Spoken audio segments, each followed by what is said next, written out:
Hi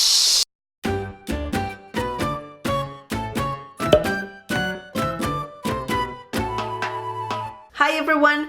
Today's word of the day is a Spanish verb, and this verb is callar. Callar. This is a regular Spanish verb, and it means to be quiet or to keep quiet and to shut up.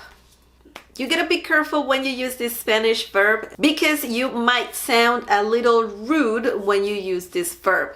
So obviously it depends on the situation. Callar works with feminine and masculine nouns, and it doesn't have a plural form because you need to learn how to conjugate it. Please leave a comment down below if you would like me to talk about the conjugation of this verb. Now let's see a few examples using callar. Cállate. Cállate. Be careful when using cállate.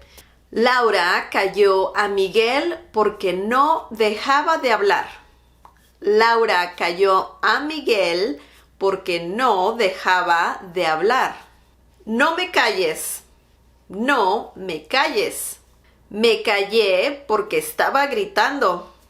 Me callé porque estaba gritando. No nos callaremos. No nos callaremos. La profesora nos dijo que nos calláramos. La profesora nos dijo que nos calláramos. Shh. Okay, that was the word of the day. I hope you liked this video. Subscribe and also click on the bell icon so you can get notified every time I upload a new video. Leave me more examples down below using callar. Visit smlessons.com for more free Spanish lessons and for free downloads as well. Support this channel by sharing this video with your friends and by keeping the thumbs up. Thank you for watching, and I'll see you next time. Bye!